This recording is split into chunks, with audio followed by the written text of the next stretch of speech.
I want to thank everybody for the donations got for Goldie. I mean, I'm set for the winter as far as the horse feeding goes.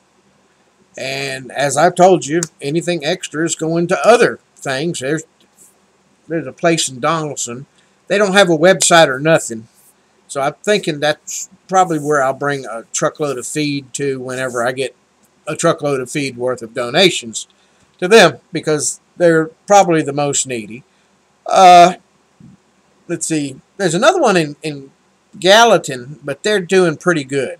I mean, they're what you call wealthy folks anyway. So a lot of people, believe it or not, when they make great gobs of money, they set up these horse rescues and use it as a tax deduction so they don't have to pay taxes. I'm not a 501c3, folks. Oh, wait a minute. I got the wrong hat on. Wrong hat. Oh, wait a minute. We're talking about horses. Let me put on my horse hat. Anyway, let me go back to it. So, any further donations is going to feed. And don't expect videos quite so often, because the donations are small and far and few between right now. So I'm not getting very much right now. But as it builds up, when I get enough for a truckload, in other words, I have to get enough to make it worth going to the feed store, loading up at least the back of the bed of the truck with at least 20 bags of feed, and drive it all the way to Hermitage, Tennessee. So when the donations build up to X amount of dollars, that's when I'll make a video of me delivering the feed. We haven't got that far yet, okay? I've got Goldie set up. Don't have to worry about that. But I will make videos of actually, you'll see the feed, actually where it goes. I'm not going to do like the ASPCA. I used to do volunteer work for the Humane Society and everything. Let me tell you, a huge part of that money that you spend on them goes to overhead. Attorneys. I mean, probably when you give to the ASPCA, probably only 40% actually goes to the animal. And the ASPCA and the Humane Society have been responsible for the death of more animals and ruined lives of humans. Anybody ever watch Animal Cops? Sit back for a minute and think about it. The vast majority of the people that, they got these emaciated horses or they're starving dogs. These people are either mentally ill or they're in poverty themselves. They're impoverished or they're mentally ill. So what does the ASPCA do? Come in and they throw the mentally ill person in jail, or they fine them, enough to make them lose their house. How is that helping anything? That is stupid. That is utter stupidity. I mean, you got a person that's sick, and you're going to destroy their lives further to save the animals? Why not just save the animals and help the person? If it's a person that has, like me, I'm on disability, and I had a choice to have to put a horse down or ask for money to feed her. And because, I got another horse that horse is in training to be a workhorse. Matter of fact, when the mud clears up, she's old enough now, she's actually going to start pulling stuff. I'm going to hook her up to pull logs around.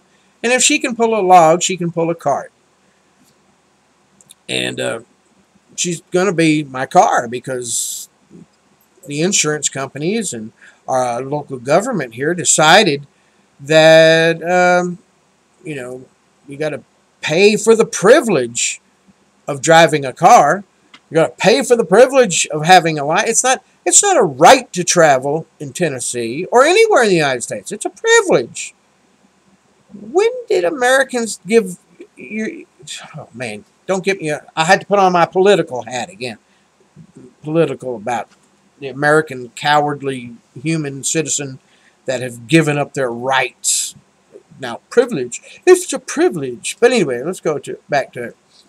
So, when I get enough money to do a truckload of feed or whatever, I'll do a video. I don't know if the people want to be in the video, but I'll go out there and I'll show you the truckload of feed going to the horses. Now, I have discovered that it's probably best to throw in a few mineral blocks because horses, if they don't get the right minerals, that's why they chew the barks off the tree and everything.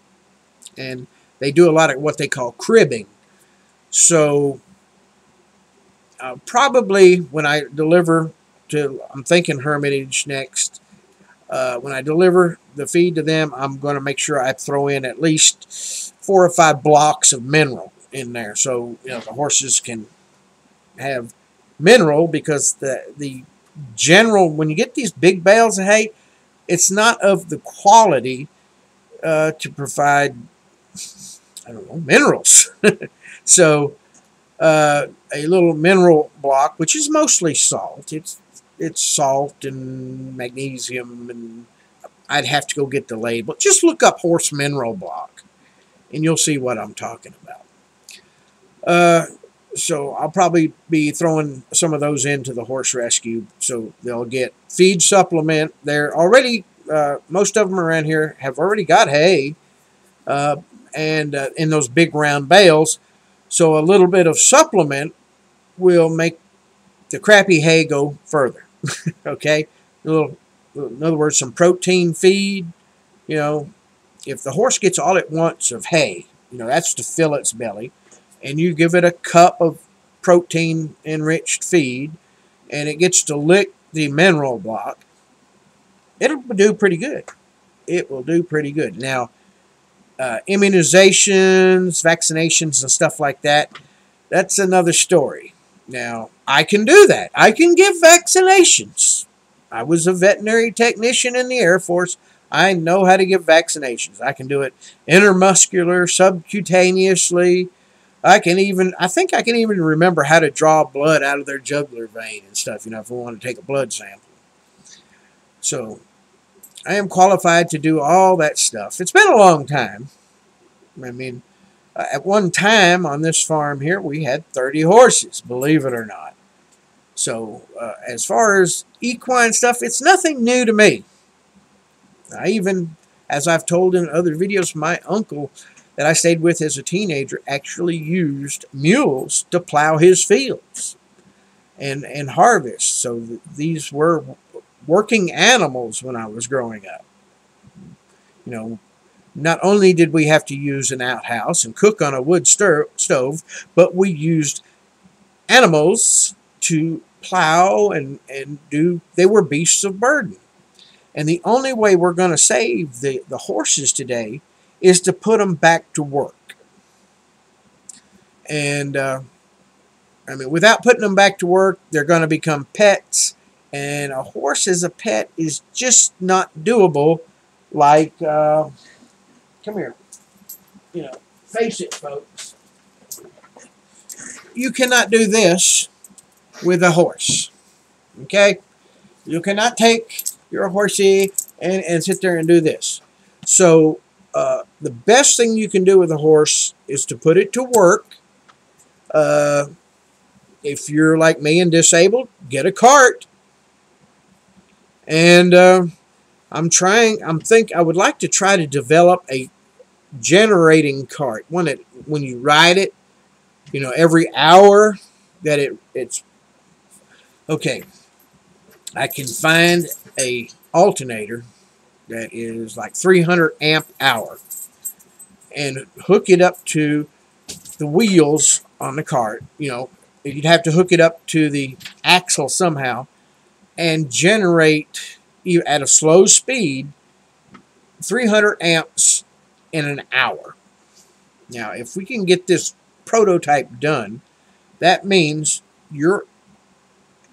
our trip to town and an hour trip back, you have generated enough electricity to run your entire house, excluding, I'm not saying your water heater and central heat and air unit, but as far as your TVs, your lighting, if you use the new LED lighting, and your refrigerators are high efficiency refrigerators, you know, your TVs are high efficiency, as long as everything else in the house is high efficiency, a trip to town and back in a horse cart should be able to power your entire house, except for those big drain items. So that's a little project I'm working on the side. It has nothing to do with getting the horses through the winter. We'll talk about that next spring. But, you know, I'm going to have my name on the ballot for governor, too. So, there we go with that. So much stuff to do, so little time. Let me see here. What else is there? Anything else I wanted to talk about? We already talked about the SPCA. Most of your contributions to them goes to bureaucracy. We already talked about putting the horses back to work. All right, that's it. So, if you don't see videos very often about me getting horse feed, is because I'm not getting many donations. So, if you want to see more videos, give more donations about that. I reserve the right to make political videos at any time it suits me.